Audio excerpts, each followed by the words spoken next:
వివాహేతర బంధాన్ని ప్రశ్నించడమే అమాయకురాలి పాలిట శాపమైంది. తమ్ముడి భార్య అని కూడా చూడకుండా చాలా సులువుగా చంపేసింది దుర్మార్గురాలు.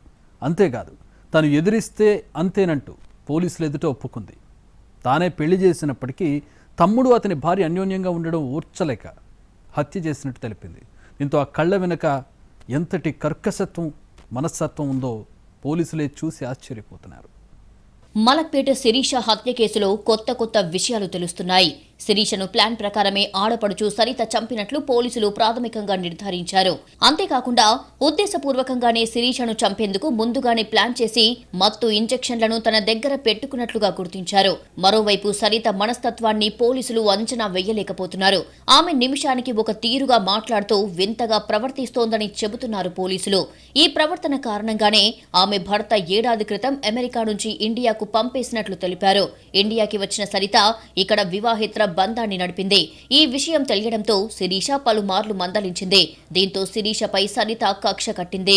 మరోవైపు సోషల్ మీడియాలో శిరీష, సరిత ఇద్దరు కూడా యాక్టివ్ గానే ఉంటున్నారు.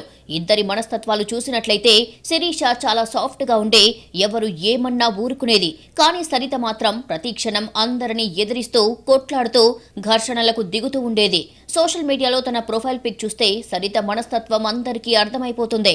తనను ఎదుర్కోవాలంటే తన ముందు లొంగిపోవాలని, మారిపోవాలని, లేదంటే చచ్చిపోవాలని ప్రొఫైల్ పిక్ పెట్టుకుంది.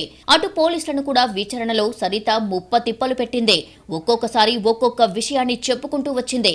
అంతేకాదు తన వివాహేతర సంబంధం ఎక్కడ శిరీష బయట పెడుతుందో అన్న భయంతోనే తాను ఈ హత్య చేశాను అని చెప్పింది. కొన్ని సందర్భాల్లో తనను శిరీష ఎదిరించి మాట్లాడడం వల్లనే చంపానని ఒప్పుకుంది.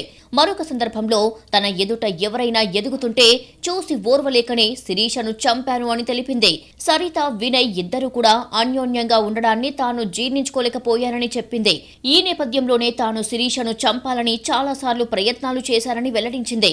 ఇందులో భాగంగానే శిరీషతో ప్రతినిత్యం తాను గొడవకు దిగేదానినని, ఆ నేపథ్యంలో ఎప్పుడో ఒకసారి కొట్టుకుంటే శిరీష చనిపోతుందన్న భావంతో గొడవలు పెట్టుకున్నానని చెప్పింది.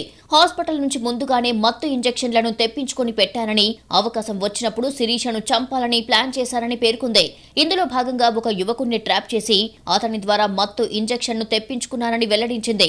మరోవైపు సరితకు మత్తు ఇంజెక్షన్లు ఇచ్చిన హాస్పిటల్లో పోలీసులు తనిఖీ చేశారు.